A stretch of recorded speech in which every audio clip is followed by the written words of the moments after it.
Et je reprends donc avec la première partie où je reçois des invités aujourd'hui. On va parler de la situation des architectes en Tunisie, puisque mes invités représentent le syndicat national des architectes de libre pratique en Tunisie. J'ai de libre exercice.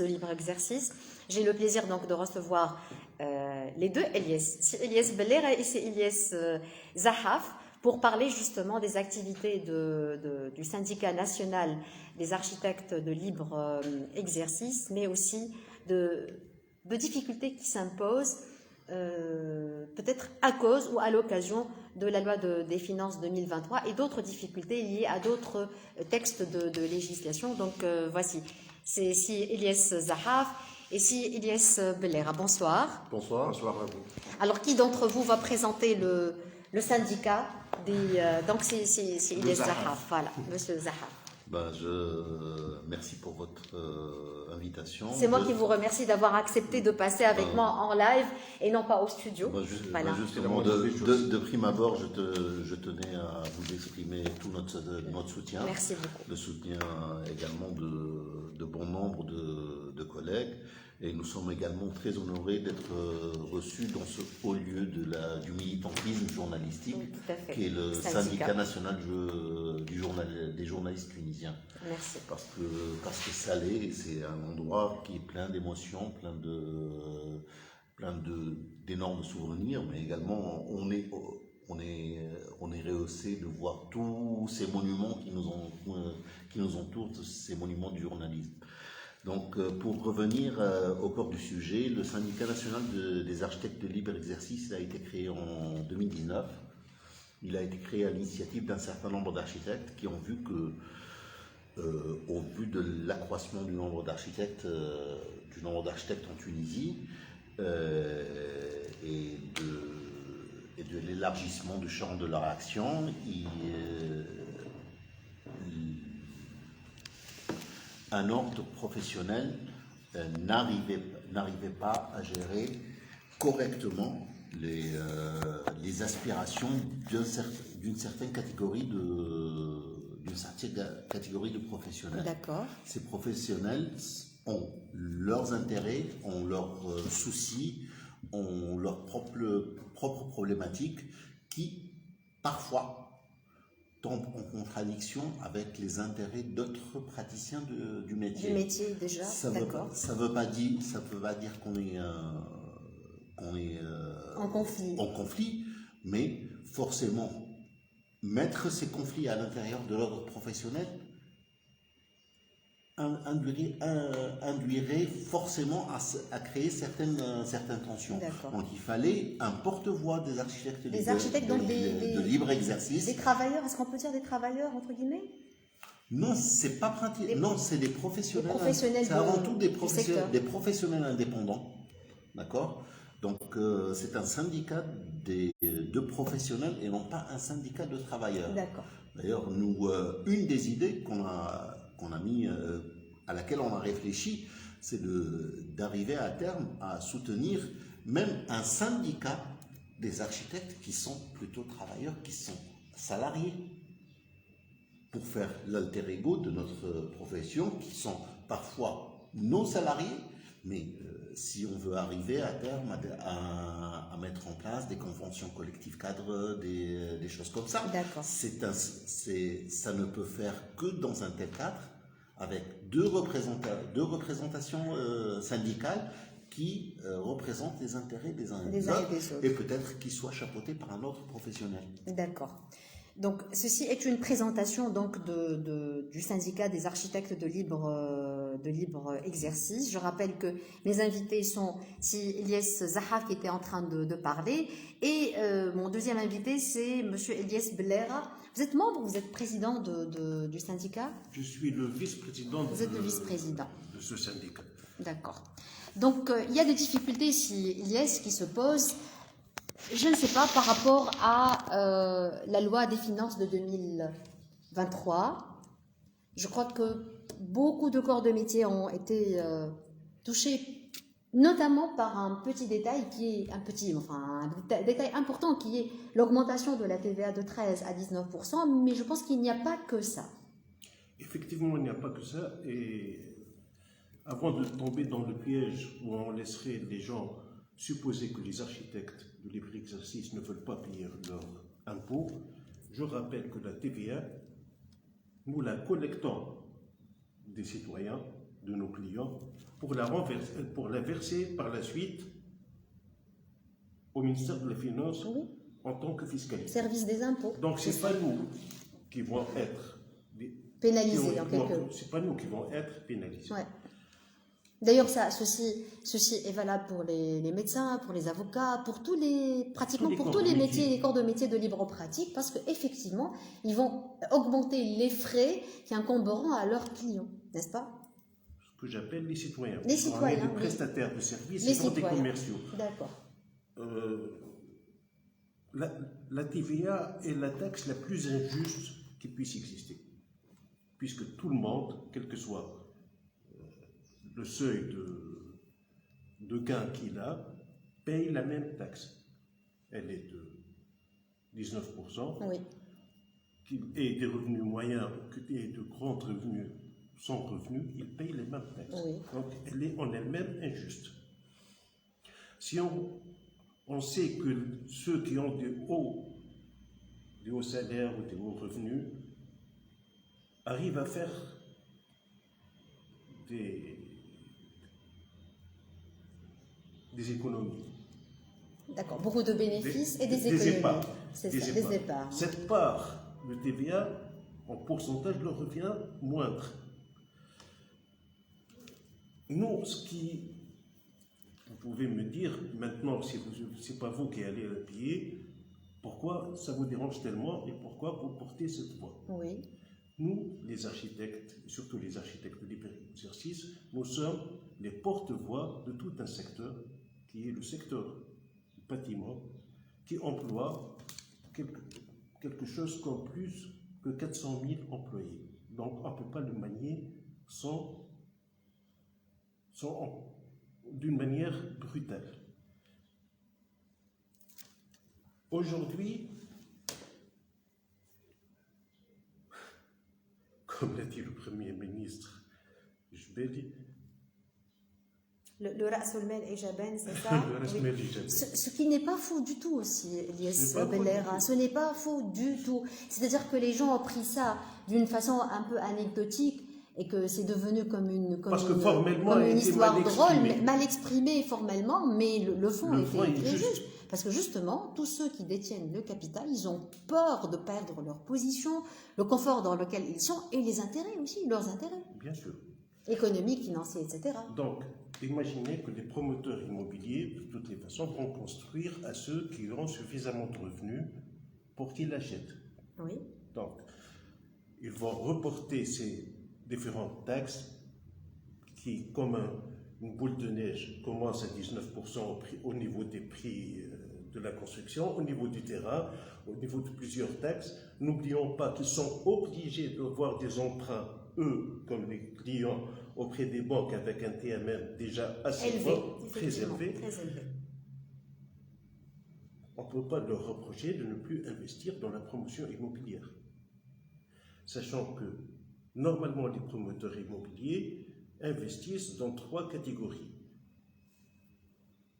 Le social, le moyen standing et le haut standing. Dans le haut standing, qu'est-ce qui est l'avantage maintenant? C'est qu'ils peuvent construire moins et vendre plus cher. Avec ces hausses obligées, les promoteurs ne vont plus investir dans la promotion immobilière. Ils vont essayer de voir des investissements refuge. Et quand on dit un investissement refuge, c'est que économiquement, il ne rapporte rien à l'économie. Ça va être plutôt, on le voit déjà, dans des terrains agricoles. Ah, justement, j'allais vous demander de donner des exemples pour que les gens comprennent. C'est quoi ces investissements refuges? Le plus connu, c'est investir dans des terrains agricoles Donc acheter des terrains agricoles très placés, pas trop loin, très des proches, zones très proches des villes urbaines. disons. des zones urbaines, voilà. En d'accord. attendant que de toutes les façons, nous savons que notre urbanisme part en tache d'huile, donc à un moment donné, Ces terrains seront déclassés, ils vont rester classés terrains terrains agricoles.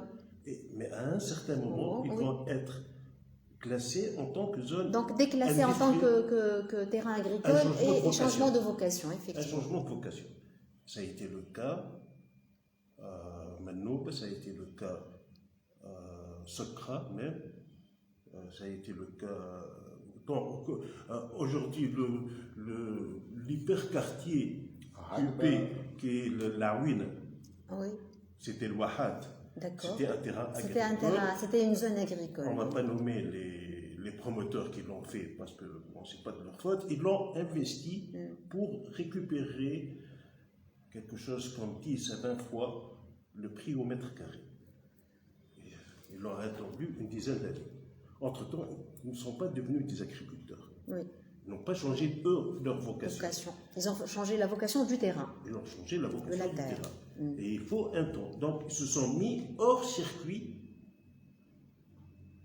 du secteur du bâtiment. Qu'est-ce qui va arriver? Donc, automatiquement, les entreprises vont avoir moins de clients. Ils vont, par cet effet, avoir moins de travail. De rentrée. Donc, ils vont licencier Ah, et certains oui. d'entre eux vont mettre la clé sous Sous le paillasson. Sous le paillasson. En fait, Comme on dit. je souhaiterais rebondir, Lies, et faciliter peut-être un peu plus de lecture aux citoyens lambda. Peut-être qu'on est arrivé à un point, le point d'arrivée, mais commençons par le commencement. En instaurant cette TVA, et cette augmentation de TVA est principalement sur les services, nous ne parlons pas sur les biens, sur les services, on pousse les gens à aller vers l'informel. Tout le monde connaît le secteur de construction, comment il est fait. Tout le monde connaît le secteur des services.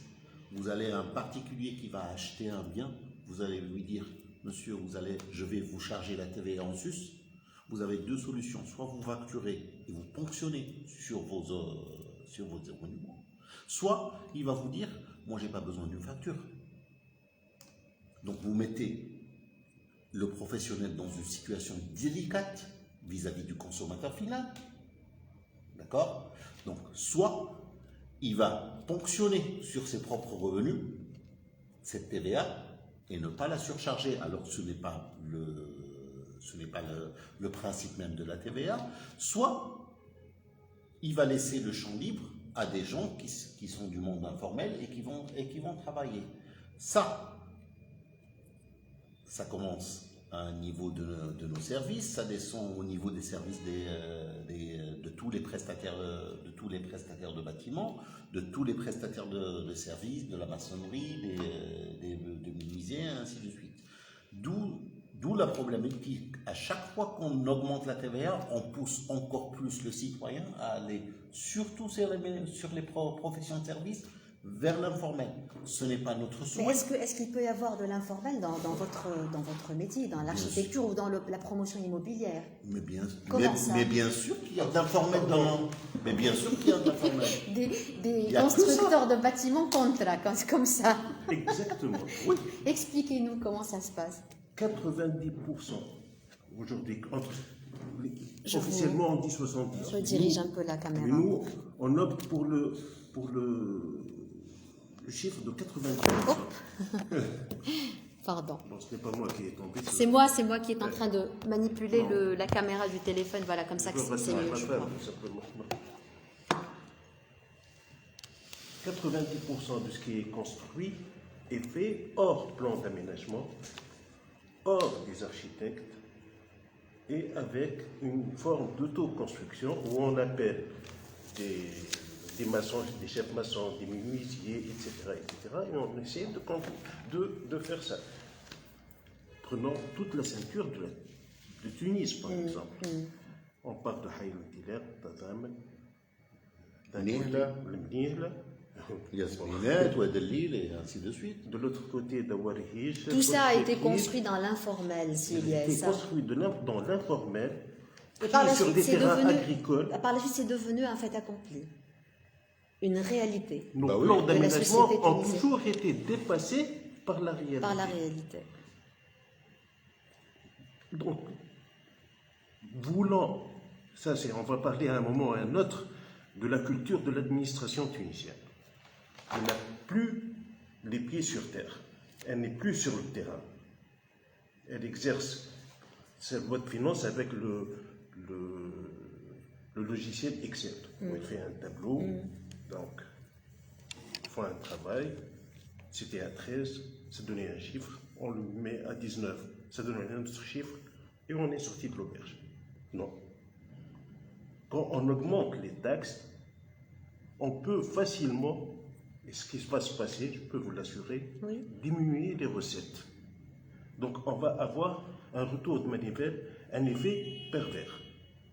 Mais dans cet effet pervers, qui sont ceux qui vont payer le plus? Le citoyen qui jusqu'à aujourd'hui veut être dans la régularité, les architectes vont être poussés à travailler hors circuit formel et nous n'allons plus avoir de paysage urbain viable. D'accord. Déjà la qualité, et c'est ce que j'ai voulu dire Oui.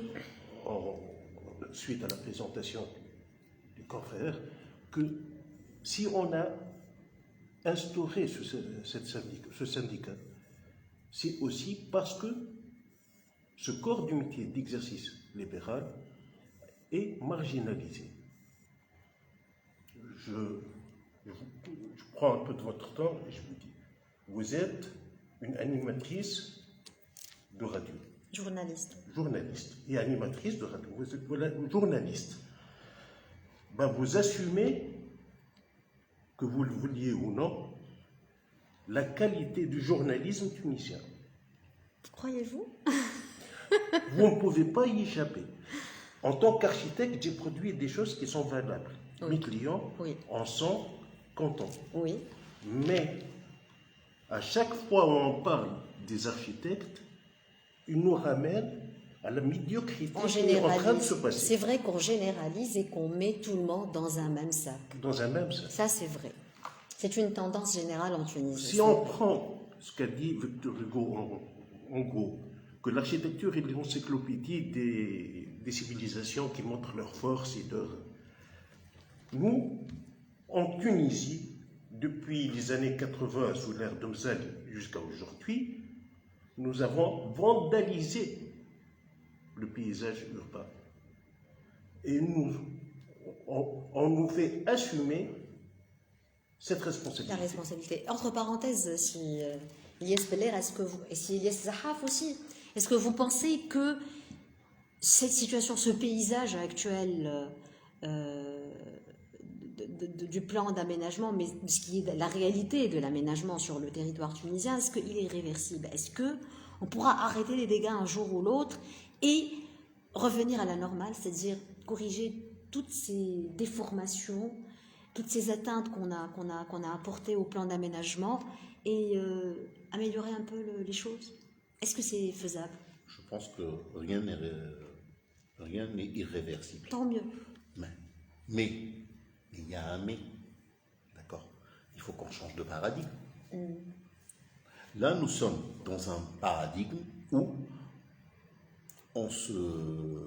on est content d'avoir une ville sur le papier, qui est sur les étals de toutes les municipalités, et une autre ville dans le réel. Qui ne Tout le ressemble, monde et les le deux sait. photos ne se ressemblent pas du tout. Tout le monde le sait. Oui. Tout le monde, on est même satisfait, je dirais même qu'il en est satisfait. C'est le C'est-à-dire, la réponse- silence.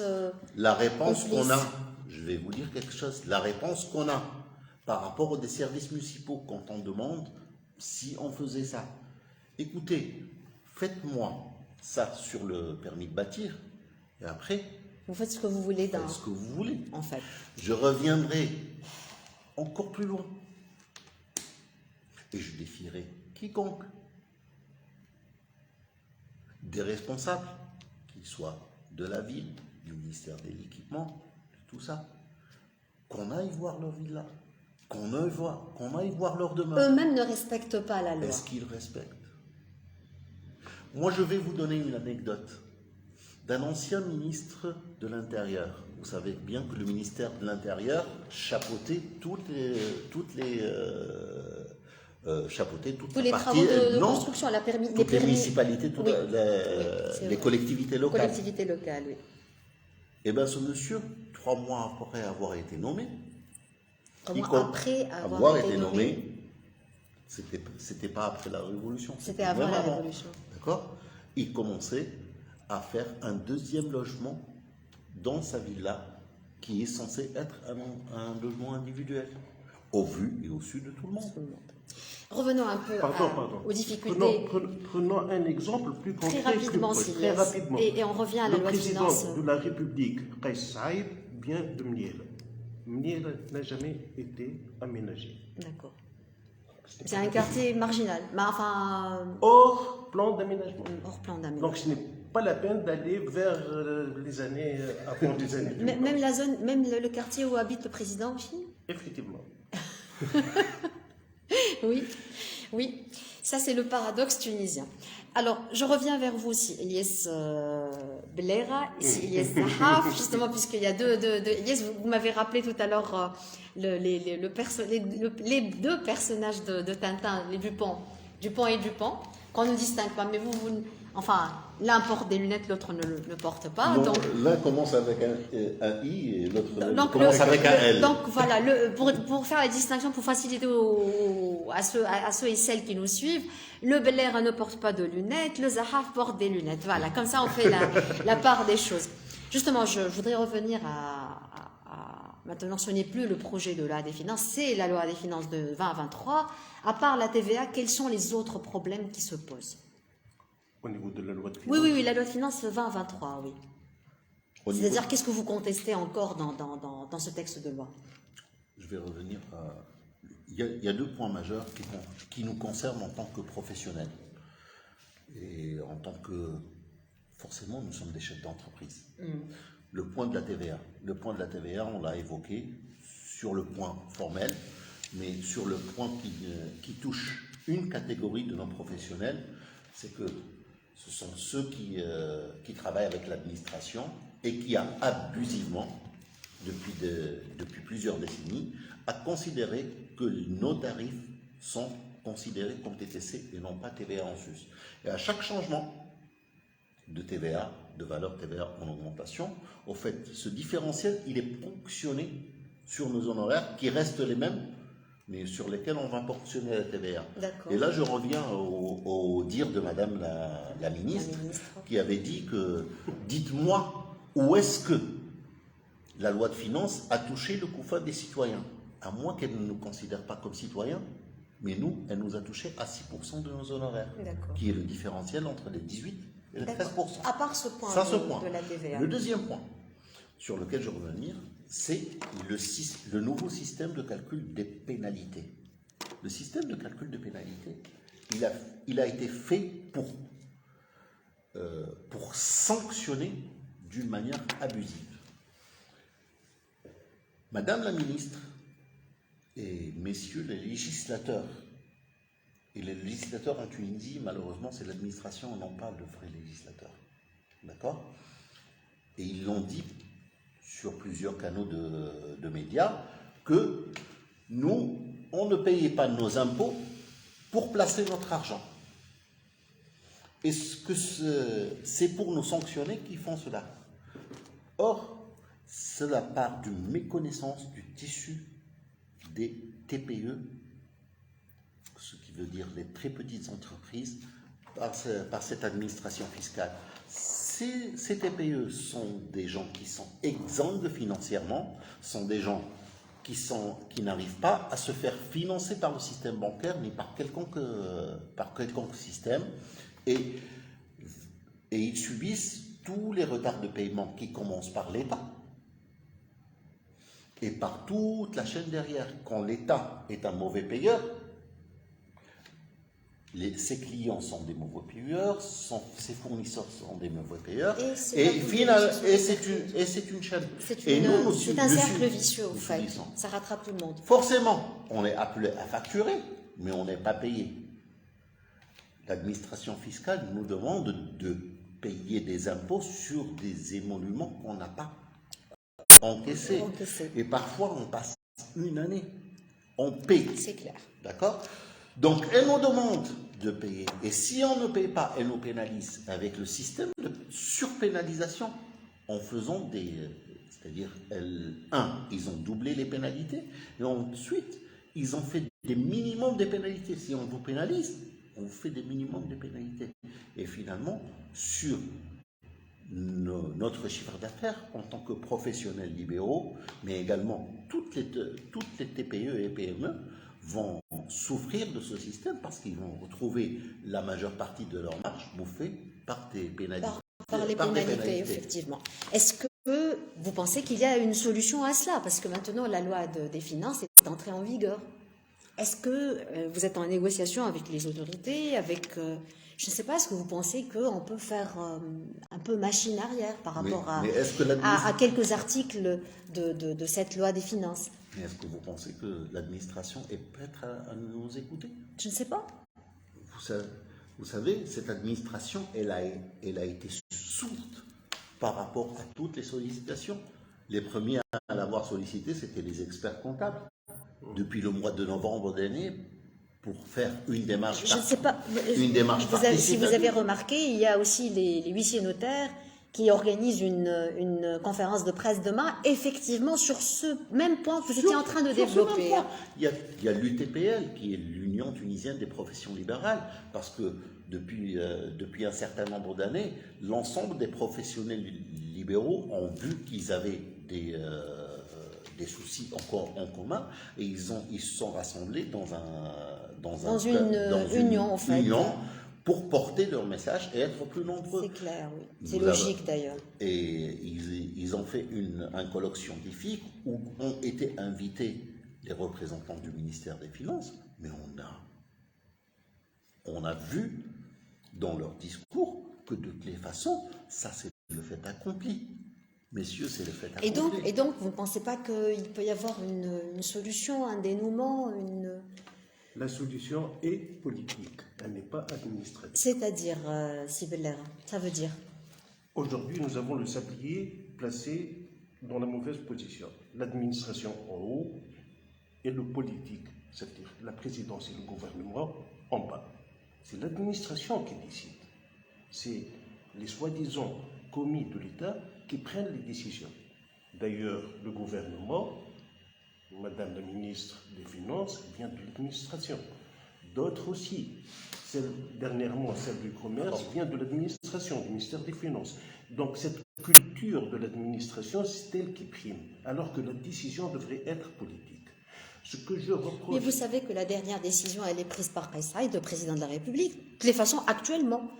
Donc on n'a pas encore de législateur, de pouvoir législatif. C'est ce que j'allais dire, c'est que probablement le président, ce qui était, là je parle un peu de politique, si vous me permettez. Oui, allez-y, il n'y a aucun tabou, on parle politique, mais on est en train de parler politique tout le temps. Ce qui était à son avantage au début, qui était quelqu'un de libre de tout parti et de toute organisation, risque, si ce n'est le cas déjà, d'être un inconvénient.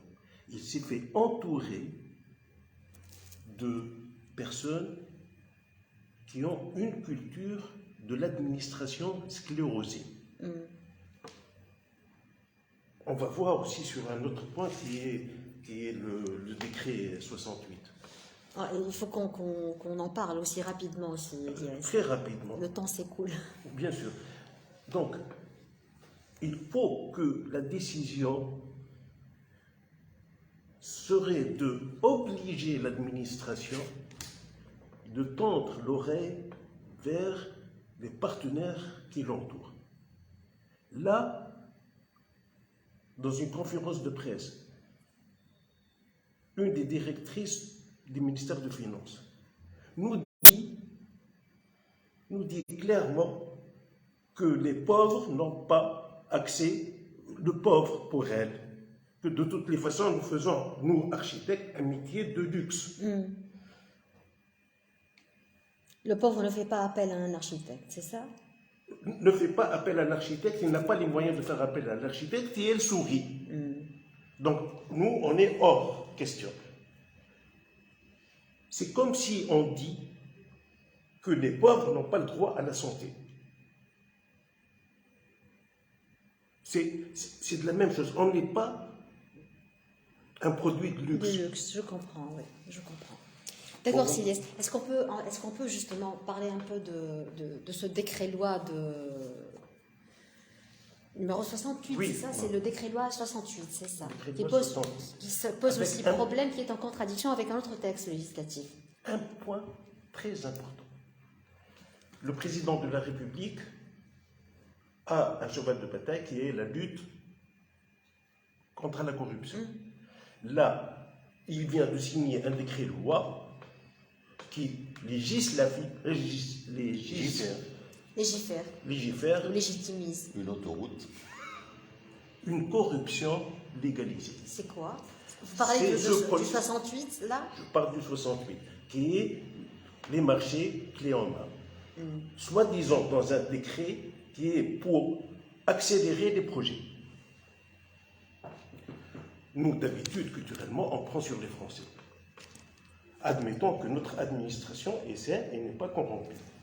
Les Français aussi ont une administration qui devrait être saine et non corrompue. Ils disent que les clés en main, l'urgence n'est jamais un motif justifiant le recours au marché de conception-réalisation. Nous, on n'en fait pas une exception.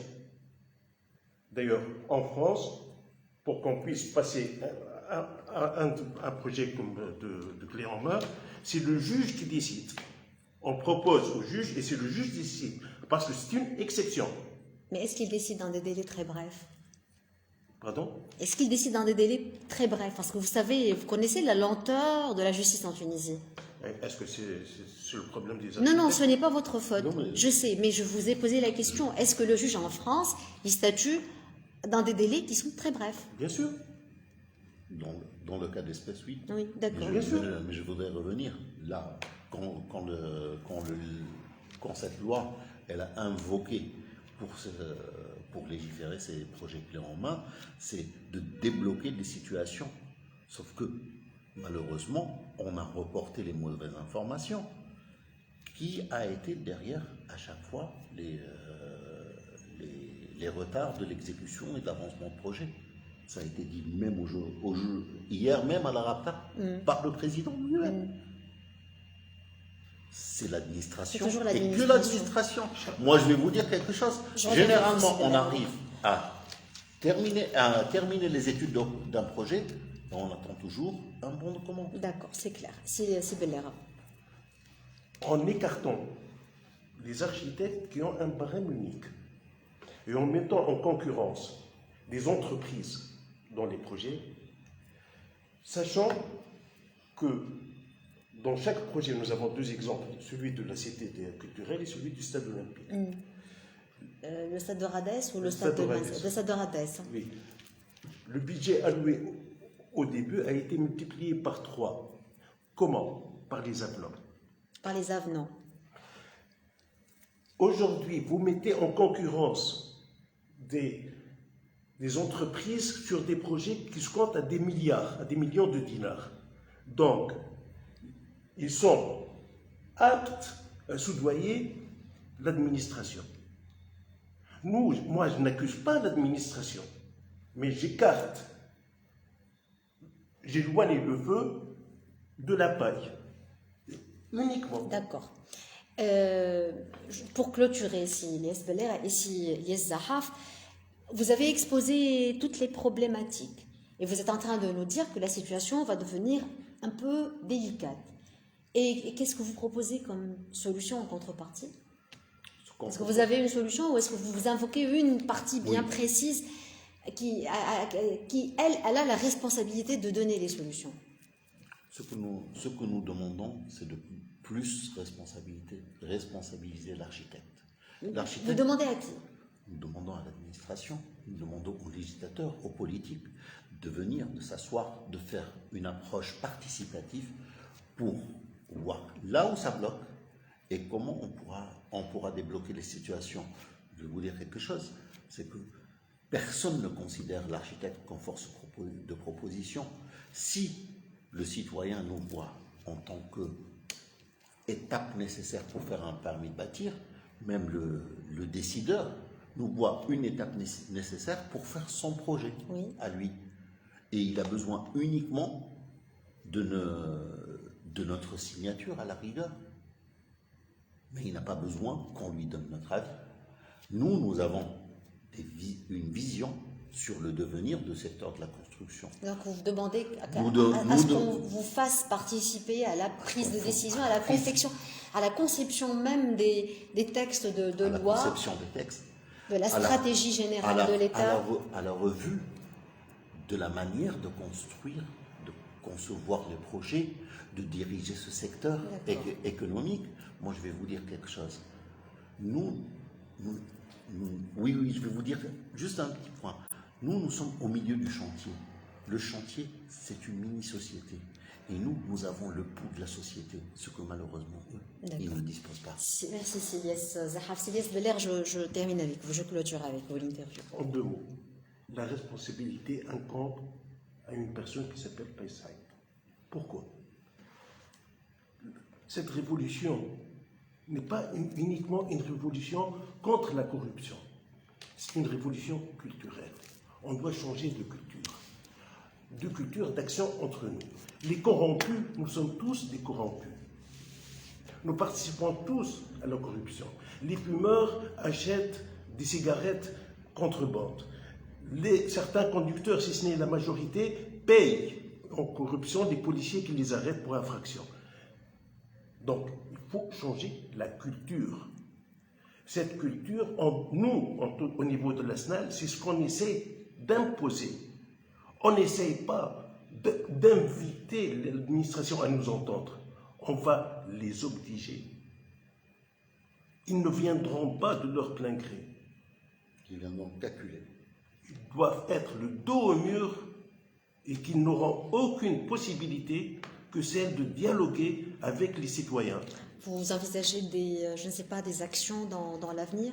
Bien sûr. D'accord. Vous nous tiendrez au courant? Ça va de soi. Très bien, merci infiniment.